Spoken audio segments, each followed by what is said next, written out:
My name is Ethan Carter. I'm 36 years old. I live in a small town in Ohio with my wife, Rachel. We have been married for 10 years. People often say marriage becomes boring after many years. I never believed that. I believed love could stay warm if two people cared for each other every day. Rachel is a nurse at a busy hospital. She works long hours. Sometimes she comes home after dark. Sometimes she works all night. I know her job is not easy. She helps sick people every day. I have always been proud of her. I work as a history teacher at a local high school. My life is quieter. I spend my days with books, students, and lesson plans. Every afternoon, I return home before Rachel.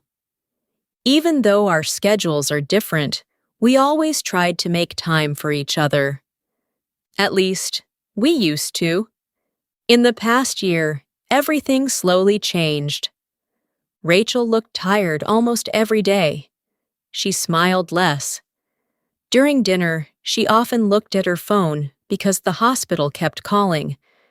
Sometimes she fell asleep on the sofa before we even finished watching one movie. I understood she was busy. But understanding someone and missing someone are two different things. I missed my wife.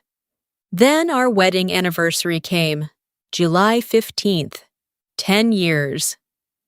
I wanted this anniversary to remind us of the people we were when we first fell in love. 3 weeks before the big day, I started planning everything. I made a reservation at our favorite Italian restaurant. I ordered a small chocolate cake from the bakery where we bought our wedding cake. I even found an old photograph from our honeymoon in Florida. In the picture, Rachel was laughing while the wind blew her brown hair across her face. Every time I looked at that photo, I smiled. I bought a simple silver necklace with a tiny heart. Rachel never liked expensive jewelry. She always said the meaning behind a gift was more important than its price.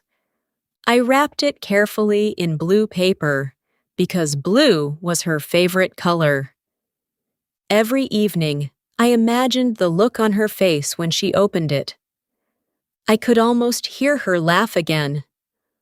On the morning of our anniversary, I woke up before sunrise. Rachel was already getting ready for work. She looked tired, but beautiful. "Good morning," I said. She kissed my cheek quickly. "Morning, Ethan." "I'll see you tonight." She smiled while putting on her jacket. "I'll try not to be too late." Something inside me waited for her to say it. Happy anniversary, just 2 words.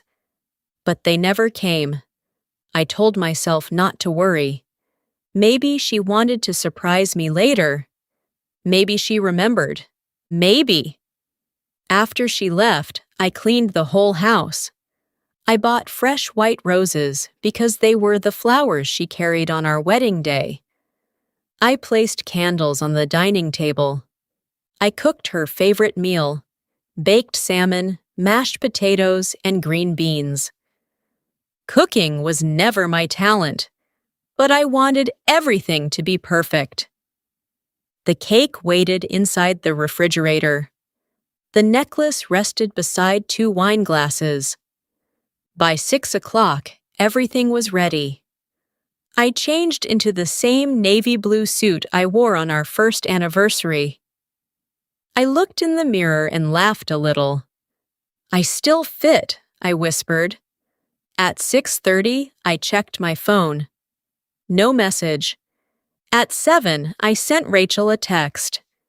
"Everything's ready. Drive safely. I can't wait to see you. Love you." She didn't reply. I wasn't worried yet. Hospitals were busy places. At 7:30, I lit the candles. The room became warm and peaceful. Outside, the summer sky slowly turned orange.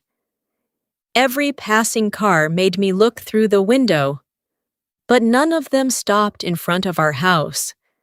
At 8 o'clock, my phone finally rang. My heart jumped. It was Rachel. I answered immediately. "Hey, Happy!" "Ethan," she interrupted, sounding out of breath. "I'm so sorry. Something came up at the hospital. A nurse called in sick, and I have to stay longer." I forced myself to smile, even though she couldn't see me. "It's okay. I don't know when I'll get home." "I understand." "Thanks. You're the best." Before I could say another word, she ended the call. I stood in the quiet dining room. The candles continued to burn. The food slowly became cold. I looked at the calendar hanging on the kitchen wall. July 15th, our wedding anniversary. She never said the words. She never remembered. For the first time in 10 years, I sat alone at the table that was meant for two. As the candlelight grew smaller, one painful question filled my heart. Had my wife simply forgotten one special day? Or had she slowly forgotten us? I stayed at the table for another hour. The candles became shorter. The food became cold. The chocolate cake waited inside the refrigerator. The little blue gift box stayed exactly where I had placed it. I looked at my phone again. No new messages. At 9:30, I finally turned off the candles. The room became dark. It felt strange how quickly a happy evening could become a lonely one. Around 10 o'clock, I heard Rachel's car pull into the driveway. I stood by the kitchen sink and took a deep breath. When she walked inside, she looked exhausted. Her hair was messy, and her shoulders were tired from a long day. "I'm home," she said with a weak smile. I smiled back. "Welcome home." She took off her shoes and dropped her work bag near the door. "I had the craziest day," she said. "The emergency room was full." "I'm sorry, that must have been hard." It was. She walked into the kitchen and looked around. Her eyes stopped on the flowers. "They're beautiful." "I bought them today." She smiled. "They really brighten up the room." Then she opened the refrigerator. "Oh, salmon! You cooked?" "I did." "Thank you. I'll eat a little later. I'm so tired." She closed the refrigerator without noticing the cake, without noticing the wine, without noticing the necklace, without noticing the date. She kissed my forehead. "I'm going to take a shower." "Okay." A few minutes later, I heard the bathroom door close. I slowly opened the drawer and placed the small blue gift box inside. I closed the drawer without wrapping paper making a sound. For some reason, that hurt more than I expected. The next morning felt normal. Too normal. Rachel drank her coffee. I made toast. We talked about the weather. She reminded me to buy more milk. I wished her a good day. She kissed my cheek before leaving. Not once did she mention our anniversary. By lunchtime, I accepted the truth. She had forgotten. Not because she was planning a surprise. Not because she was joking. She had simply forgotten. That thought stayed with me all week. I tried to act the same. I laughed with my students. I graded homework. I watered the flowers. But inside, something had changed. Every little moment made me wonder if I mattered as much as I once did. Rachel stayed busy. Some nights she came home after 9. Other nights, she fell asleep while reading messages from work. We still lived in the same house, but it felt like we were living different lives. One Saturday afternoon, I found our old wedding album while cleaning the closet. I sat on the floor and turned each page slowly. There was Rachel, smiling as she walked down the aisle. There was the first dance. There was the cake. There were our parents laughing together. Then I found a picture from our 5th anniversary. Rachel had written something on the back. "Every year with you is my favorite year." I read those words again and again. My eyes filled with tears. "What happened to us?" I whispered. That evening, my best friend, Michael, invited me to have coffee. We had known each other since college. As soon as he saw me, he frowned. "You don't look like yourself." I forced a smile. "I'm fine." He laughed softly. "You've never been good at pretending." For a moment, I said nothing. Then the words came out. Rachel forgot our anniversary. Michael stayed quiet. He didn't interrupt. He just listened. "I know people forget things," I continued. "But this wasn't just any date. It was 10 years. "I'm sorry, Ethan." I kept thinking maybe she'd remember the next day. I looked down at my coffee. But she never did. Michael took a slow sip before speaking. "Do you think she stopped loving you?" His question hit me hard. I don't know. Those 3 words frightened me. Because they were true. "I keep asking myself if I'm expecting too much," I said. "She works harder than anyone I know." "You love her." "I do." "And she loves you?" "I hope so." Michael leaned forward. "Hope isn't enough, Ethan." "What do you mean?" "You've been guessing how she feels." He looked straight into my eyes. "But have you asked her?" I opened my mouth. Nothing came out. The answer was no. I hadn't asked. I was afraid of what I might hear. That night, I came home before Rachel. The house was quiet. I opened the kitchen drawer. The blue gift box was still there. Untouched. Unopened. I picked it up and held it in my hands. For a long time, I stared at it.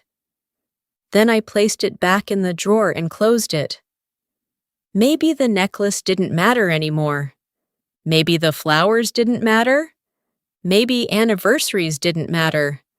But one thing still mattered. I wanted to know if I was slowly losing the woman I had promised to love forever. And deep inside my heart, I feared the answer might break me. The next Tuesday, I came home earlier than usual. The house was quiet. I placed my keys on the table and walked into the kitchen. The drawer where I had hidden Rachel's gift was slightly open. I stopped. I was sure I had closed it before leaving that morning. Slowly, I pulled the drawer open. The blue gift box was gone. My heart started beating faster. A moment later, I heard Rachel's voice behind me. "Ethan?" I turned around. She was standing in the hallway, still wearing her blue nurse's uniform. In her hands was the small blue box. Her eyes were red. "Ethan," she whispered, "what is this?" I looked at the floor. "It was supposed to be your anniversary gift." The room became silent. Rachel looked at the gift, then at me. "Our anniversary?" Her voice shook. "What day is today?" "No," I said softly. Not today. I took a slow breath. It was last week. The color disappeared from her face. She covered her mouth with one hand. No. Tears filled her eyes. No. Ethan. She sat down in the nearest chair, as if her legs could no longer hold her. I forgot. Neither of us spoke. The silence was heavier than any argument. Finally, Rachel began to cry. I'm so sorry. She kept repeating those words, over and over. I'm so sorry.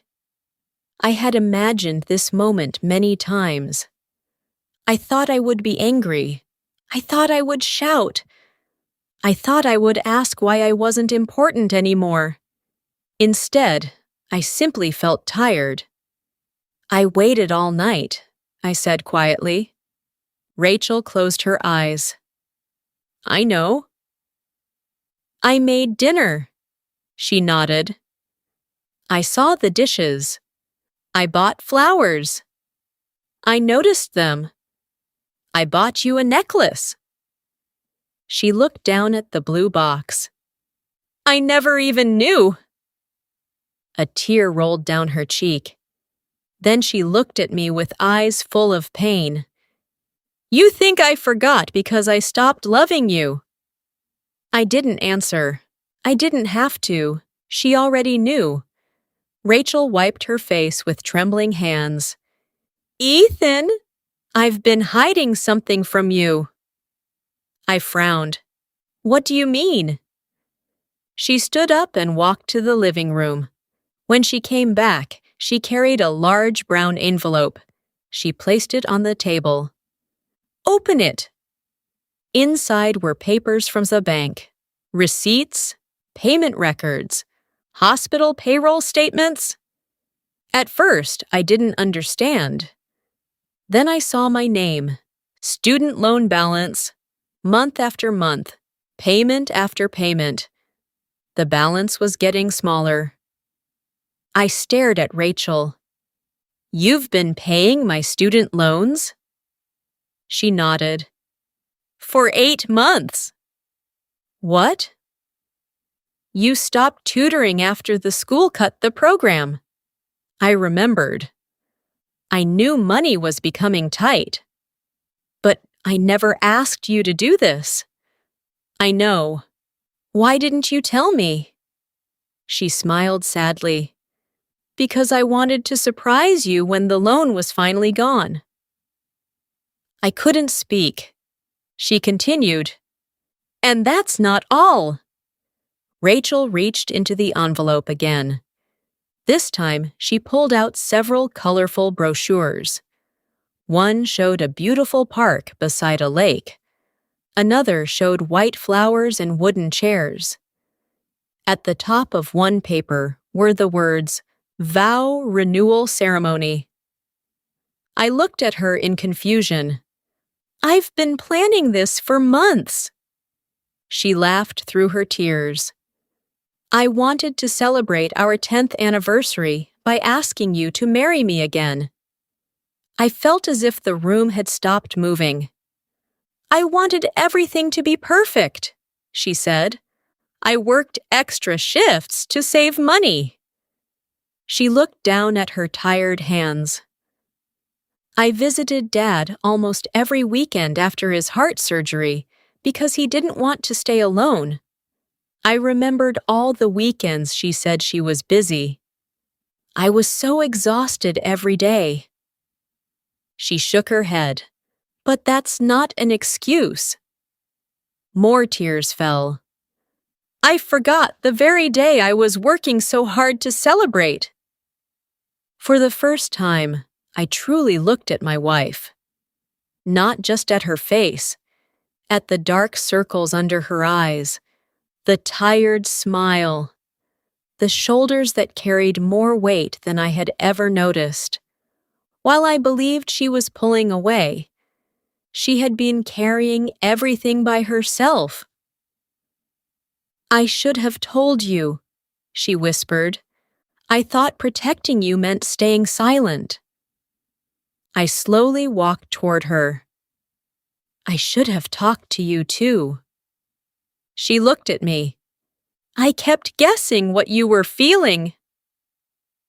I smiled sadly. And I kept guessing what you were feeling. Rachel reached for my hands. They say marriage is built on love. She squeezed my fingers gently. But love cannot survive if silence becomes stronger than honesty. I felt tears fill my own eyes. For the first time in weeks, I wasn't standing across from my wife. I was standing beside her, and together, we finally understood that neither of us had been forgotten. We had simply been carrying our pain alone. That night, Rachel and I stayed awake until after midnight. We talked about everything, not just the anniversary, not just the missed dinner, everything. For months, we had both been hiding our feelings because we wanted to protect each other. Instead, we had built a wall between us. Rachel told me how afraid she was of failing at work. Every day, people depended on her. One mistake could change someone's life forever. When she came home, she had no energy left. She thought she was being a good wife by staying strong and solving every problem alone. I told her how lonely I had been feeling.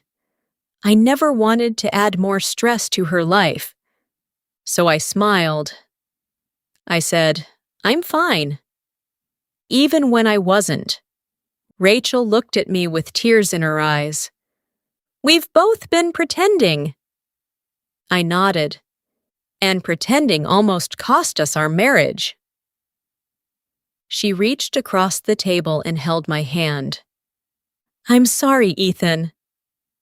"I'm sorry too." For the first time in a long time, saying those words didn't make us weaker. They made us closer. The next Saturday morning, Rachel asked me to get into the car.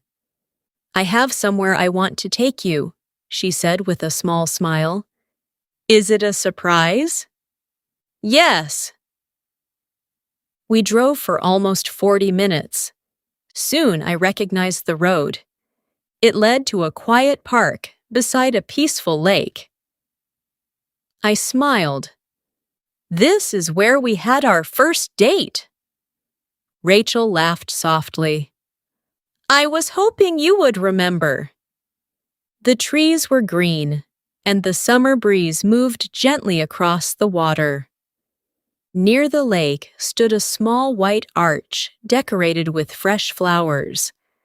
There were only a few chairs, no crowd, no loud music, just a simple, beautiful place. I looked at Rachel in surprise. "Is this?" She nodded. "My plan for our 10th anniversary." A kind older woman walked toward us. She smiled warmly. "I've been waiting for you two." Rachel had already explained everything to her. My wife reached into her bag and handed me a folded letter. "I wrote this after I realized what I had done," she said. "My heart couldn't say these words out loud without crying." I opened the letter. Her handwriting was neat and familiar. It began with one simple sentence. "Dear Ethan, thank you for never giving up on us."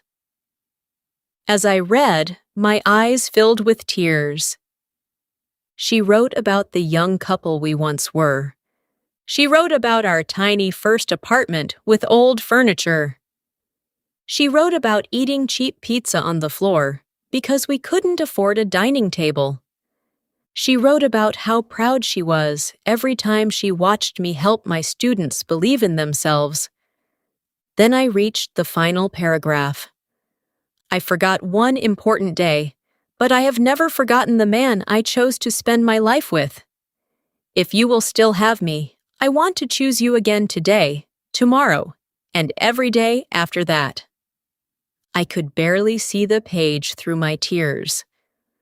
I folded the letter carefully. Then I looked at Rachel. She was crying too. "I don't need a perfect wife," I said. "I just need you." She smiled through her tears. "And I don't need a perfect husband." She stepped closer. "I just need the man who still waited for me, even when his heart was breaking." We stood beneath the white arch and held each other's hands. There were no fancy promises, no expensive rings, just honest words. "I choose you again," I said. Rachel smiled. "I choose you too." The older woman quietly clapped her hands. For a moment, it felt like the whole world had become still. As we walked beside the lake, Rachel reached into her purse.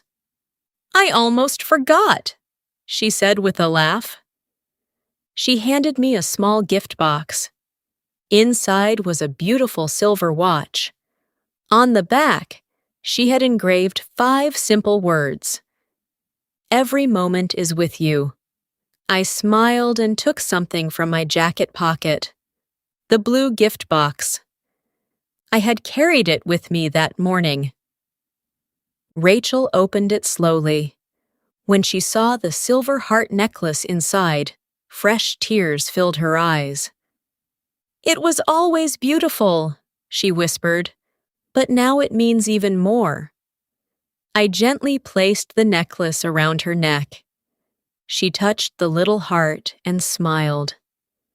As the sun began to set over the lake, we walked home hand in hand. Our anniversary had not gone as we planned. It had been filled with silence, tears, and misunderstandings. But sometimes the hardest moments teach us the most valuable lessons. I learned that love is not measured by perfect memories or perfect dates. Judging. Love is choosing to listen, sharing your burdens instead of hiding them. Love is finding your way back to each other, even after you feel lost. That missed anniversary did not become the day our marriage ended. It became the day our marriage truly began again. And every year since then, Rachel and I celebrate our anniversary in a very simple way. No expensive gifts, no grand plans. We sit together, hold hands, and ask each other one important question. How is your heart today? Because after 10 years of marriage, we finally understood something we should have known from the beginning. The strongest love is not the love that never faces difficult days. It is the love that chooses each other again and again through every difficult day.